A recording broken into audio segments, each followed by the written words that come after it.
kitambulisho hiki ukiwa nacho, manake wewe unatambulika. Wewe sio mzururaji. Wewe unafanya biashara yako halali, japokuwa ndogo lakini halali. Ndio. Sio ufanye uvae kitambulisho hiki alafu uende kuuza vitu ambavyo havitakiwi. Biashara halali. Umepanga nguo zako pale, unauza karanga zako, umepanga maji ya kunywa, unauza juisi, biskuti, nini, umebeba mkononi unauza, una boda yako, unafanya kazi ya kuziba pancha magari, matairi. Zote hizo ni biashara. Matairi ya baiskeli yale, fundi viatu, unauza karanga, biji, biskuti. Zote hizo ni biashara. Unapiga debe. Zote hizo ni biashara, si unaingiza? Sasa utaenda tu kiolela. Sawa? Tunataka sasa tukutambue rasmi.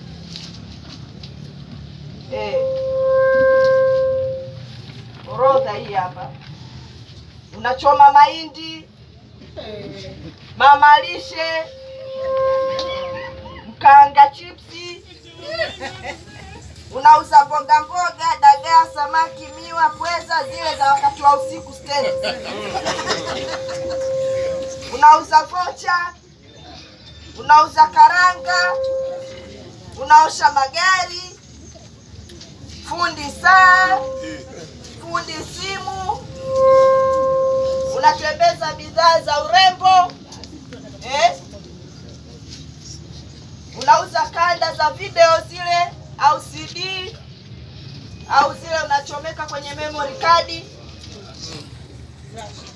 unachoma mishkaki, wapaka rangi kucha, wauza kuku, wachinjaji kuku,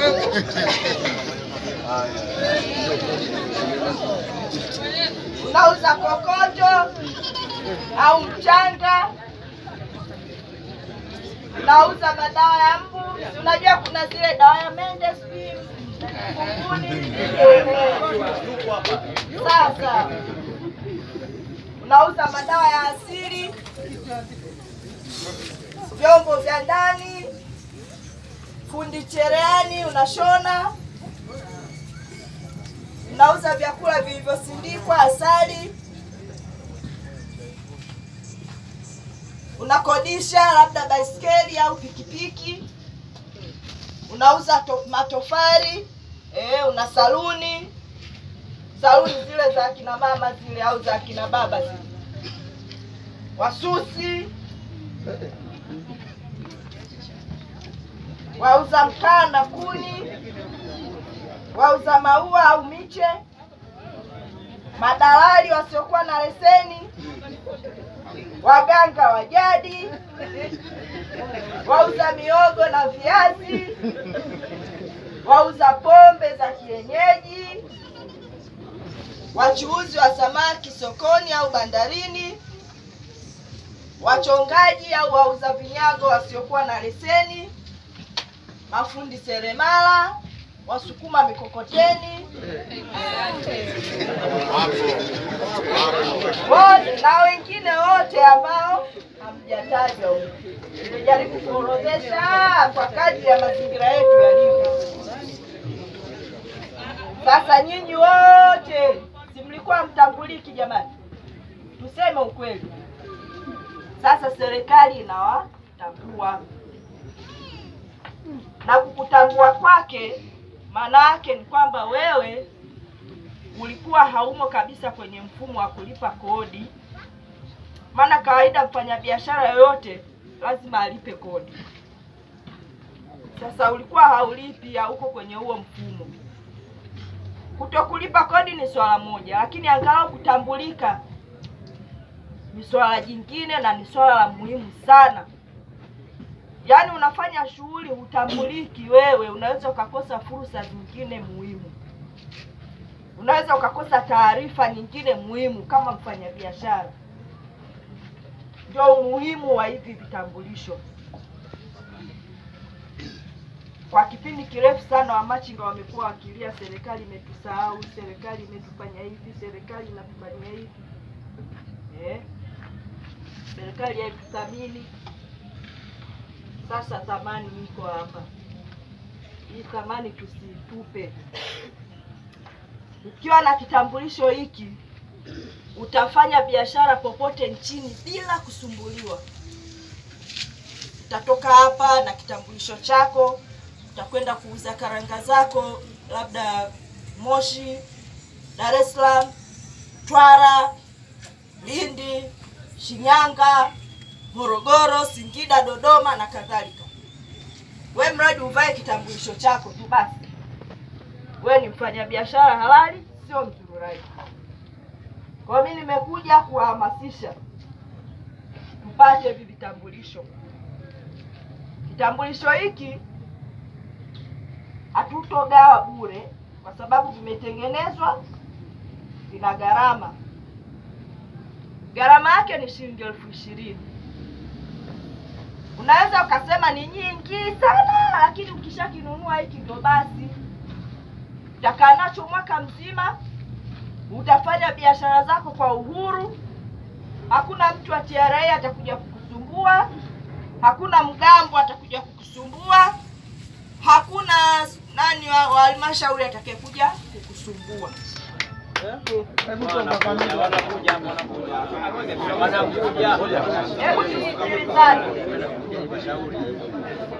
Tusikilizane. Kuna mambo ya halmashauri ambayo hayahusiani kabisa na kitambulisho hiki. Sawa? Hapo ni waweke sawa. Hiki ni kodi. Sawa? Hiki ni kodi yako. Kodi yako ya serikali. Sasa kuna huduma zingine. Kwa mfano umeweka pale eneo la halmashauri. Ukitoka hapo unaacha uchafu. Halmashauri inakuja inasafisha. Sasa anayesafisha si lazima alipe. Ikija tukwambia tupe ushuru wa taka, utasema nimelinda kitambulisho cha mjasiriamali silipi. Kwa mfano tu hapo. Tumeelewa Bado tuelewa. Kisichoeleweka ni nini sasa? Mmeshaelewa, walioelewa wameshaelewa. Utamuelewesha mwingine ambaye hajaelewa kidogo kidogo, maana hapa hatujaje kubishana. Sisi tunataka tutambulike, tufanye biashara zetu kwa uhuru. Kwa nini mtu mwingine atusumbue bwana? Si ndio? Kwa hiyo ni muhimu sana hivi vitambulisho tuwe navyo. Mimi ninawaomba sana muwe navyo ili viwasaidie ninyi wenyewe. Tumesema utakuwa na uhuru wa kufanya biashara popote. Utaondokana na ile hali ya ondoa. Kila saa uje sukuma huku toka sio eneo lako huku nini Hata mtu akitaka kukuambia ondoka atakwambia kwa ustaarabu. Kama hapa sipo atakwambia kwa ustaarabu, bwana samahani unafanya biashara hapa, lakini hebu kwanza tunafikiria hapa kufanya marekebisho kidogo. Sisi tunaomba tukuweke hapa kidogo kwa muda, alafu pakishakaa sawa basi utarudi tena.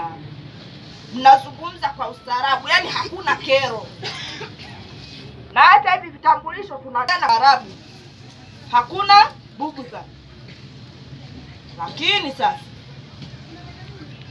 tumekubaliana, tumewekeana malengo. Ikifika tarehe 28 tumesema ndio utakuwa mwisho. Tarehe 28 mwezi huu ndio mwisho wa mwezi wa pili. Wewe kuanzia tarehe 1 mwezi Machi anza kuvaa kitambulisho chako. Kija ukikutwa hujavaa kitambulisho unafanya biashara, mzee vipi haueleweki, sasa hayo tena ya kwako. Tumeelewana ndugu zangu? Mimi nakaribisha maswali japo mawili tu. Asante. Jina naitwa Idi Asmani, mwendesha bodaboda. Swali langu kwenye hivyo vitambulisho, sisi waendesha bodaboda tunatambulika kama madereva.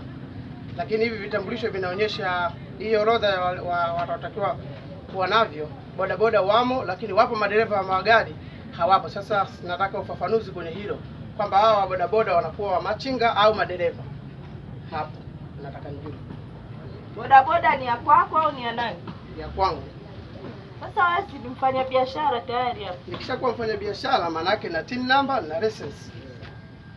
Usichanganye mada. Ngoja nikuweke vizuri, tena umefanya vizuri kunikumbusha hilo jambo. TIN number hata mimi ninayo. Sawa. Una kitambulisho chako cha uraia kile ama una leseni yako ya kuendesha ya udereva ina TIN number yako ile ya TRA. Lakini TIN number nyingine inatolewa ya biashara. TIN number yako hiyo inaweza ikawa ni TIN number kwa ajili ya leseni. Lakini TIN number yako hiyo moja ikawa pia inatumika kwa ajili ya kufanyia biashara. Wakati gani TIN number yako inatumika kufanyia biashara? Ni pale ambapo biashara yako umeamua kwenda kuikatia leseni ya biashara ya TRA. Kwa hiyo biashara yako hiyo inalipa kodi ya TRA kila mwezi kwa mujibu wa makubaliano kati yako wewe na TRA mlivyowekeana utaratibu. Sasa hapa tunamtaka yule ambaye malighafi yake haizidi milioni 4 kwa mwaka. Tena wa bodaboda ndio mnatakiwa kweli, bora tu mjaze tu. Chukue tu. Elewana? Wewe usije ukachanganya TIN number. Hivyo havina mahusiano. Kama biashara yako ya bodaboda umeisajili TRA, unayo leseni ya biashara ya bodaboda, unalipa kodi ya TRA ya biashara ile, haina shida. Lakini kama hauko huko, manake wewe sio mfanya biashara rasmi. Unafanya biashara ya bodaboda lakini biashara yako bado sio rasmi. Tunairasimisha ili mradi malighafi yako haizidi milioni 4 kwa mwaka. Nimeelewa. Umenielewa Asante. Mwingine? Maswali mwisho matatu tu. Mwenyekiti wewe ndio unawajua watu wako. Tutakuwa. Mwenyekiti wa biashara, mwenyekiti. Ukiondoka yule mwenyekiti wetu pale kwa biashara. Mwenyekiti wetu Fanya biashara sogea huko. Yule mwenyekiti wetu hapo. Haya. Huyo ndio kitu afanya biashara. Haya. Mheshimiwa, nashukuru kwa kupata hii nafasi. Mimi nilikuwa na swali moja muhimu. Mimi naitwa Nasoro Saidi Soma, mwenyekiti wa wafanyabiashara wa Arumba, si naitwa Arumba. Jua letu mvua yetu. Ndio. Swali langu kuhusu ushuru. Kwa sababu swala la vitambulisho kweli linakuja na kila mtu, kuna baadhi wameshakata wanavyo. Kwa sababu kila wengi tunakwenda Kibaha, Mlandizi wapi, watu wanavyo, baadhi wachache tu hawana. Sema kuna mchanganyiko mmoja kuhusu masuala ya muingiliano wa ushuru. Kitambulisho mtu anacho. Nafikiri umetoa ufafanuzi kidogo kwamba hapa mtu ambaye ushuru hapo unakuwa ni wa usafi. Sasa je, ushuru siko unadaiwa 1000. Sasa wewe umeongea kwamba tutachangia usafi. Je, utashuka kutoka kwa 1000 ishuke iwe ya usafi kweli kama 200 au 300 au utaendelea kwa 1000? Nimefikiri swali langu lilikuwa nili hapa.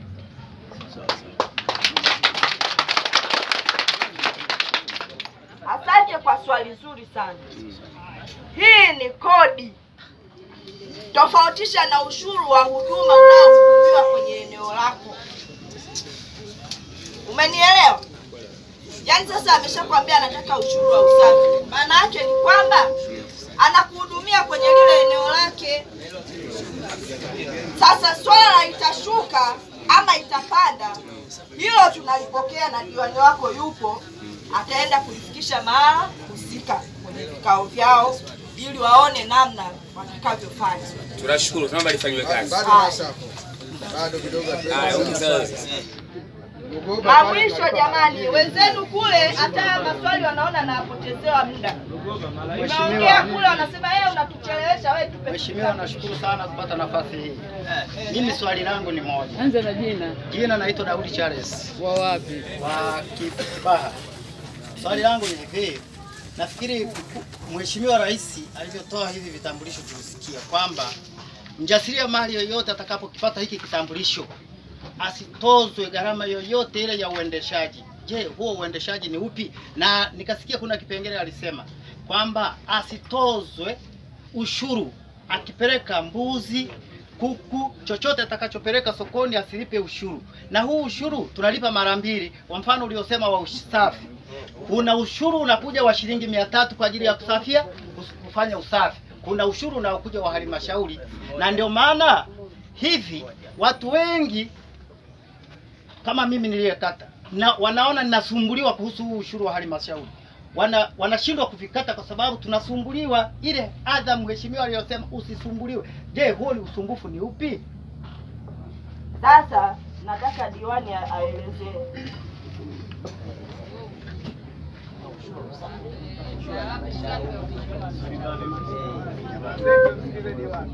Bwilingu oye. Nafikiri Mheshimiwa mkuu wa wilaya na wafanyabiashara, sisi kama halmashauri tuna mipango yetu tunayojipangia kupitia bajeti zetu. Leo tunaposema hapa Bwilingu hatuna soko, naamini wote mnajua adha tunayopata wafanyabiashara. Katika moja ya mipango ambayo tunaipanga, tunaposema tunakusanya ushuru kupitia halmashauri, manake ni mipango ambayo imepangwa kwenye halmashauri. Manake ni moja ya chanzo cha fedha. Leo tunataka kuanzisha ujenzi wa stendi hapa Bwilingu. Tushanunua eneo na tushatenga fedha milioni 100 kwenye bajeti ambayo tunaenda nayo mwaka huu kuanzia mwezi wa 7 ya ujenzi wa stendi. Lakini chanzo kimojawapo cha fedha ni pamoja na ushuru mbalimbali, tozo mbalimbali kwenye halmashauri. Hivi wananchi tutenganishe, maana hii kodi imetoka serikali kuu, lakini serikali kuu ina halmashauri zake pamoja na sisi madiwani tuko kwenye hizo halmashauri. Kwa hiyo kuna tozo mbalimbali zipo kwenye halmashauri ambazo nyinyi au sisi wote tunapaswa tuendane nazo. Kama ni kero, basi sisi tuzichukua, maana lazima tuseme wazi kama ni kero hizo tozo mbalimbali, basi tutazichukua. Lakini tozo hizi ziko za aina nyingi. Wapo wengine wanatakiwa walipie kwenye mbuzi, wanayechinja mbuzi machinjioni kuna tozo pamoja na hayo. Wapo mabasi yanayopita kwenye halmashauri yanalipia ushuru za usafi. Yote hizo ni tozo kwenye halmashauri mbalimbali. Naamini nyinyi mnatembea sehemu nyingi. Kwa hiyo huo ni mfano tu rahisi wa namna halmashauri zinavyoendeshwa na vyanzo vyake vya mapato. Asante mwenyekiti. Jamani, natumaini umeelewa, lakini kwa ufafanuzi zaidi. Kwa ufafanuzi nimesema ambaye hajaelewa kama uko peke yako watakuelewesha walioelewa. Sawa? Kwa ufafanuzi zaidi. Mfanyabiashara unayetaka kuwa rasmi, huu ndio urasimishaji wako. Yaani wewe fanya biashara yako pale kwa uhuru. Ukija ukiulizwa wewe unafanya biashara ya leseni yako iko wapi? Jamani, leseni yangu hii hapa. Ndio mantiki ya hiki. Tumeelewana? Ukishakikata hiki unakaa nacho mwaka mzima, unaenda kufanya biashara yako popote. Tofauti na biashara ya leseni hii ya biashara, maana niite tu leseni. Leseni hii ya biashara na leseni ya biashara ya TRA. Ya TRA itakwambia biashara yako utaifanyia Bwilingu tu. Na duka lako utalifanyia eneo la Bwilingu na sio wapi kule Mlandisi. Lakini leseni hii ya biashara unaweza kwenda nayo popote pale. Utatoka nayo hapa, utaenda kwenye soko lililopo Morogoro, hautoulizwa. Kwenye soko lililopo Morogoro, hii ndio leseni yako. utakutana tu na taratibu zao zingine, labda ndio huo ushuru wa usafi ama nini. Hizo ni taratibu, hazina uhusiano na leseni yako hii. Tumeelewana ndugu zangu? Haya, mimi niseme hatuwezi kumaliza kila kitu leo. Nimekuja kuwahamasisha, nimekwishahamasisha Kiwangwa, nimekwishahamasisha Msata, nimekwishahamasisha Lugoba, na sasa niko hapa Bwilingu. Taendelea na sehemu zingine, lakini kote waliohamasika wamesema DC tuko tayari kununua, wamepanga foleni, napokea na kukabidhi kitambulisho, unaenda kwa afisa hapo anakukatia risiti yako, unapewa utaratibu wa kujaza fomu kwa ajili ya kutambuliwa. Sasa taarifa zako zinawekwa kwenye fomu rasmi ili baadaye tuziingize kwenye system yetu, ukae pale kwenye kumbukumbu yetu kwamba huyu ukienda pale Bwilingu tunaye bwana Abdalla Athumani mfanya biashara, ana kitambulisho chake namba T01228427. Sawa? Karibuni kwa ambaye yuko tayari, karibu.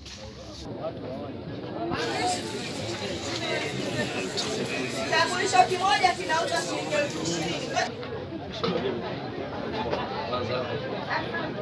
Jamani, tupige makofi, ameshaanza.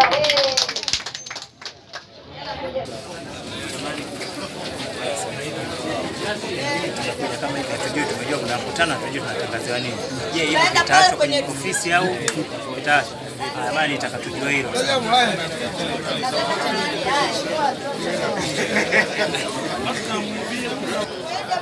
Nenda pale uchukue risiti.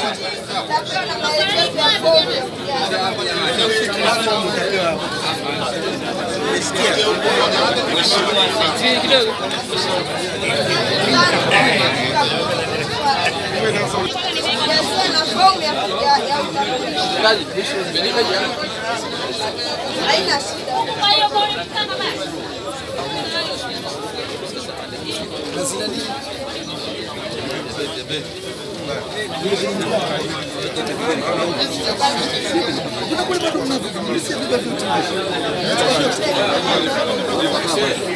Kimaliza, naomba muende kwenye risiti, mpate risiti zenu pamoja na jaziwe na fomu za utambulisho.